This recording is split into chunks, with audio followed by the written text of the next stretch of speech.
কি জবাব দাও? ভারতবর্ষে দাঁড়িয়ে ভারতকে জবাব তোমায় দিতে হবে।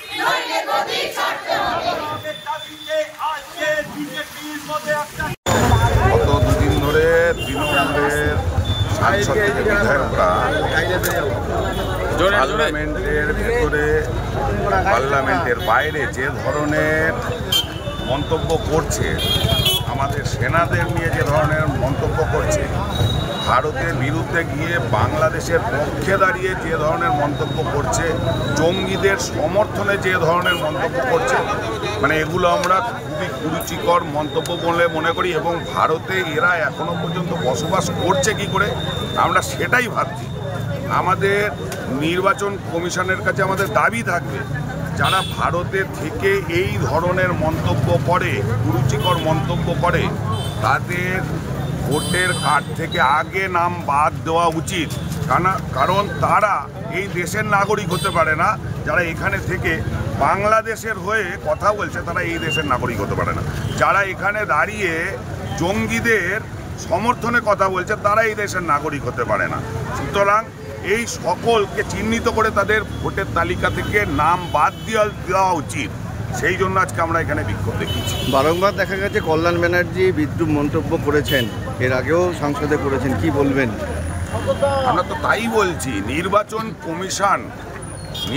কমিশনের কাছে আমরা দাবি জানাচ্ছি এই বিক্ষোভের মধ্যে দিয়ে, এদের মতন যারা রয়েছে এরা ভারতীয় নাগরিক বলে আমাদের সন্দেহ আছে। সুতরাং এদের নাম আগে বাদ দেওয়া উচিত, কারণ এরা সব সময় ভারতের বিপক্ষে দাঁড়াচ্ছে। সব সময় এদের কথাবার্তা, ভারতের মধ্যে একটা বিদ্বেষমূলক কথাবার্তা এদের বেরাচ্ছে। পাকিস্তান যে ভাষায় কথা বলে, বাংলাদেশ যে ভাষায় কথা বলে, সেই ভাষাতে কথা বলছে এরা। কেউ কেউ এটাও বলে দিচ্ছে ভারতের থেকে নাকি বাংলাদেশ অনেক ভালো, এখানে থাকার দরকার কি আছে, চলে যান বাংলাদেশে। কে বলেছে এখানে থাকতে? সুতরাং এই ধরনের মানুষগুলো অবিলম্বে চিহ্নিত করে নাম বাদ দিয়ে দেওয়া উচিত ভোটার তালিকা থেকে। নাম সুরেশ সাহু, হুগলি সাংগঠনিক জেলা বিজেপি সাধারণ।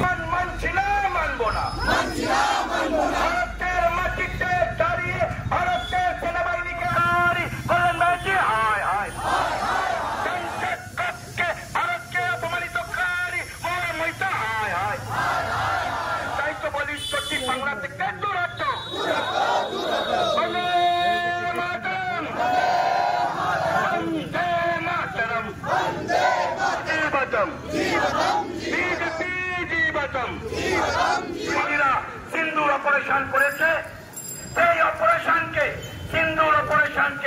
নিম্নমানের দেখার জন্য, তাকে খাটো করার জন্য